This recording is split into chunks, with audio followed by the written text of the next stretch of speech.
So anyhow, the garden has just gone absolutely berserk. I'll show it to you real quick.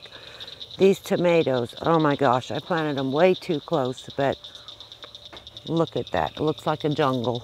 And I have that bag tied on there because the birds were topping my pepper plants and they're afraid of the white bags. I even put one over here on a stick. And the wind kind of blows it around, but they don't like that. The peppers are blooming. Look at them. Anyhow, and the tomatoes are making tomatoes. And just beautiful. The potatoes are almost ready to pick. They're dying back.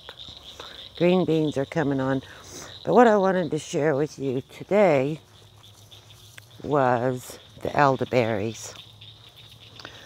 The elderberries are blooming out. And I kind of wanted to show you how they work because elderberries are very dear to my heart. They make wonderful medicine. And elderberries, I'll show you here. This is what the leaf looks like. They're one across the other, straight across. And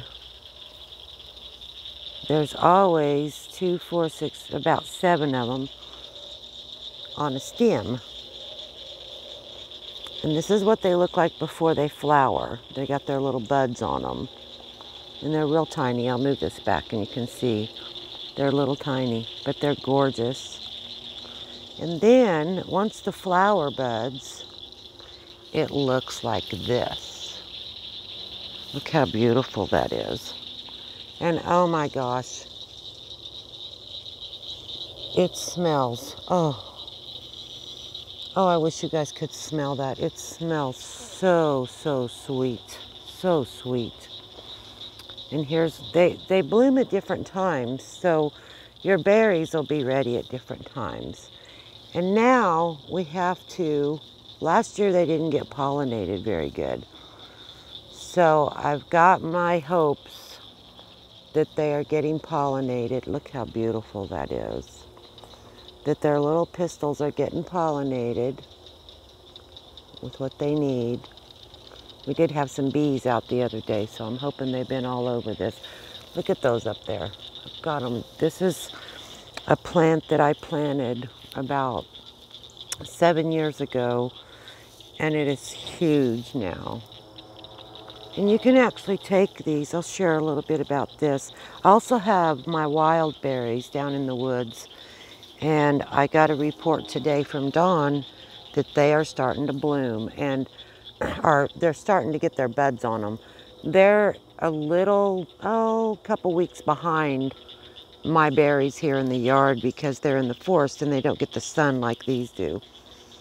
But these little flowers, you can pick these right there. You can pick that stem off and then clean the flowers off, and you can put it in oil, like olive oil or coconut. Well, olive oil is probably best, or sesame. And you can put those flowers in that oil and cap it and leave it for 6 to 8 weeks.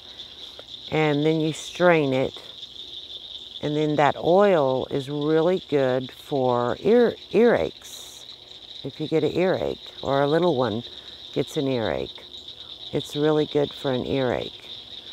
Some people take these and pick them off of there and make a lemon spritzer out of them. The flower is so aromatic that it gets in the spritzer itself. And it's a taste like you wouldn't believe. I don't do that with mine. Some people will pick them and make elderberry champagne out of them. I leave mine because I want the berries. I want this beautiful mother plant to share her berries with me, so that, and I'll show you the stage when so you can see where these are, the little buds are starting to open up on this one, and they get pollinated. Oh my gosh, I wish you guys could smell the aroma from this. It is absolutely intoxicating. It is so gorgeous. Anyhow, when the berries come on, we'll let those get nice and plump and ripe, and then we'll make what we call elderberry syrup. It's more of a juice, but we call it syrup. And so good for the immune system. So good for the immune system. Gives it a nice boost. Oh, I'm so pleased with this. She is so beautiful. And yes, I call it a her because she has all these beautiful babies on them. And oh my gosh, I can't get over how good she smells. And this little baby over here, I had one here, and it got Molly, the mule, when she was here. She'll be gone a year this month on Father's Day, and she will be missed. But she would always walk over this one, and she kept breaking it and breaking it. And so I took a stick from Mother over there, and I stabbed down in the ground, and lo and behold, all this has come up. Isn't it just beautiful? When you grow elderberries, they say to have 2 different varieties, and the cross-pollination gives you a much better berry. So we will see. This plant that I planted here originally was called a Bob something. I call it Bob Evans. I don't know if that's right or not. And then Mama over there is an Ozark. She is from the Ozarks here.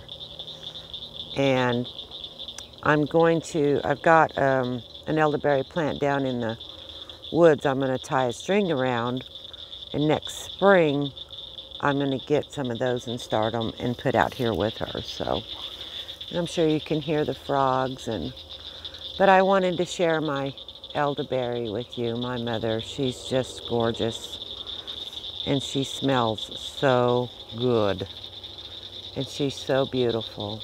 So thank you all for watching the channel, and I'm going to make this short. And I love all of you, and I hope you all have a wonderful, wonderful week. Good night.